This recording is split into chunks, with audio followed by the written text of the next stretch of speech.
Isang magandang umaga pong muli po sa atin pong lahat. Gaya po ng dati na kinagawian ko po, sa umpisa po ng aking kapahayagan ay palagi ko pong sasabihin sa inyong lahat na wala po akong ipinagkikilala na kahit na ano po para po sa aking sarili. Isa pong hamak, isa pong aba na tagapagpahayag po kung ano po ang nilalaman ng ating banal na libro. At dahil nga po sa tindi ng kaganapan na nagaganap sa buong mundo, nais ng ating Espiritu Santo na saka ko na lamang po ipagpatuloy po ang mga nilalaman po nito. Ayon po sa ating Espiritu Santo, ang mga kaganapan po dito po sa ibaba ay bunga po ng kung ano po ang itinanim po ng lahat ng kampon po ng dyablo at ng kadiliman po. Muli daw po ay ipaalala ko sa lahat na ang katawan ng ating banal na Espiritu Santo, ang ating mahal na Birhen Maria, mula po ng umpisa ng mundo, ay nakihalo na po sa atin bilang isang ordinaryong tao. Nahubara ng lahat ng kung ano man ang meron siya. Wala po siyang tanging kapangyarihan, kundi po ang puso po niyang makinang. Limot ang alaala, borado ang lahat-lahat po sa kanya. Ang katanungan po ng ating Espiritu Santo, ngayong dumating na po tayo sa panahon na tinatawag pong paghuhukom at ang susunod na po ay ang paghatol.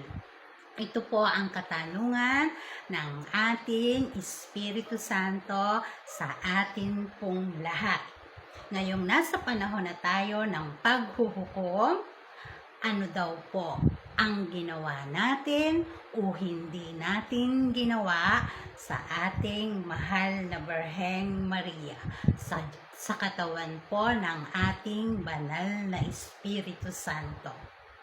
Kayo pong kampon, lahat po ng dyablo, demonyo, satanas, ay nagpapanggap pong kayo po ang pinakadakila. Ang lahat po ng naisin ninyo ay ipinararamdam daw po ninyo sa buo pong sanlibutan na ang lahat po dito ay tanging kayo lamang. Dahil nga po, hindi po kayo naniniwala na mayroon pong Diyos na tunay. Na yan po ang malaki po ninyong pagkakamali po.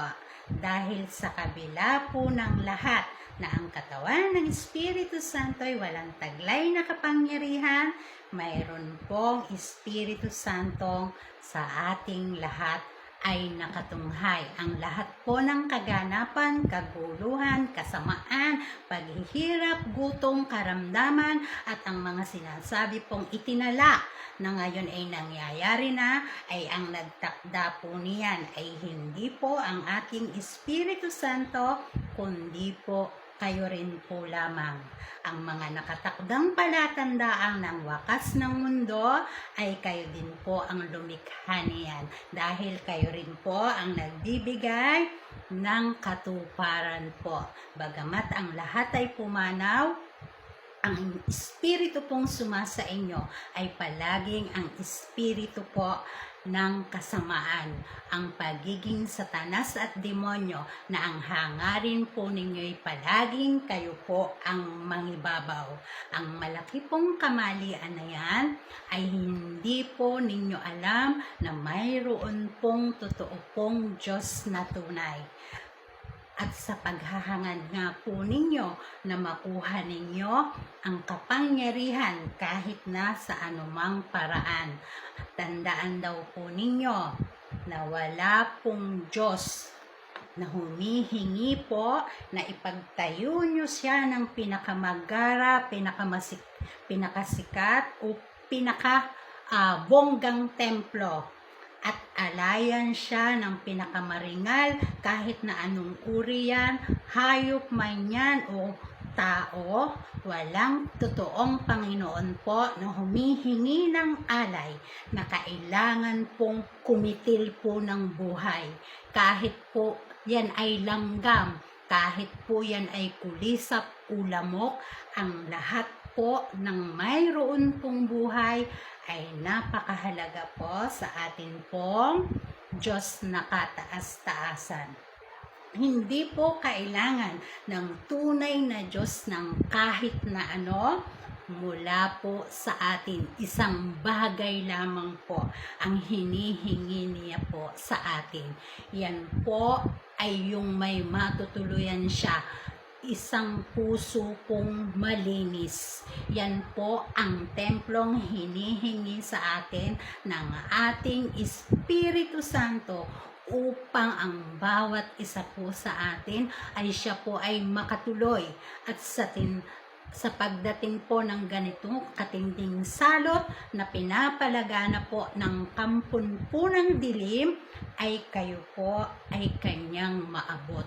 Isang puso pong malinis po. Yan po ang kailangan niya. Hindi po niya kailangan ng mga alay na kailangan ninyong kitilin ang buhay kahit ano paman po yan, tao, hayop o ano paman po, hindi po nalulugod ang ating banal na Espiritu Santo sa ganyang uri po ng mga pagsambang pakitang tao lamang.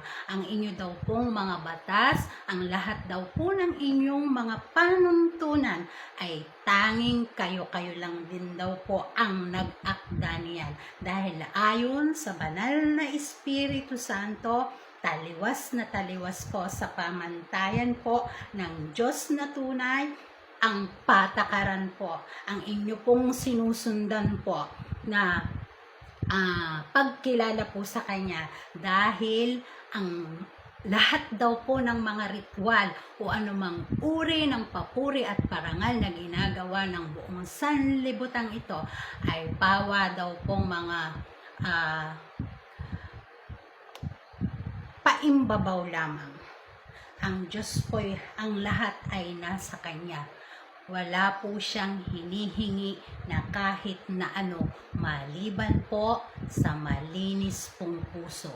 Wala pong iba, walang diamante, walang ginto, walang kahit na ano po, kundi isang puso pong malinis na pwede po niyang tuluyan upang lahat po tayo ngayon nasa matindi pong pagsubok sa lupain ito at pinamamahalaan, pinamumunuan, pinamumugaran po ng kampo ng kadiliman, ng kampon po ng Satanas at Diablo at Demonyo, ay magkaroon po tayo ng liwanag na siya pong sisilaw po sa kanilang lahat upang hindi po nila tayo maatake po. Sobrang dami pa pong paparating na salot, dilubyo, kamatayan, pandemya, kaguluhan, gutom, ang lahat pong yan ay dadanasin natin lahat. Dahil ang lumikha po niya ay yung Panginoon po. Panginoon pong itinalaga po ng kampon po ng kanilang samahan. Ang kanila pong sinasamba ay ayon sa ating banal na Espiritu Santo ay hindi po siya po. Bagamat napakahirap po para sa akin, napakawalan ito sa mga panahong ganito, ako po ay napag-uutusan po lamang upang malaman po nating lahat na wala po siyang ibang hinihingi na kahit na ano po, kundi isa pong pusong likas at ganap po. Mag-iingat po ang lahat, magpakatibay po at magpakatatag. May Diyos pong tunay at kailanman po'y walang sino man ang mas makakahigit po at mas makakahigit po sa Kanya. Kaya ang Kanya pong kapahayagan hanggang sa abot po ng aking kakayanan po ay palagi ko po ipapahayag po sa inyo hanggat may panahon po. Wala na naman po tayong oras hanggang sa muli po. Bye! At mabuhay po tayo pong lahat. Paalam!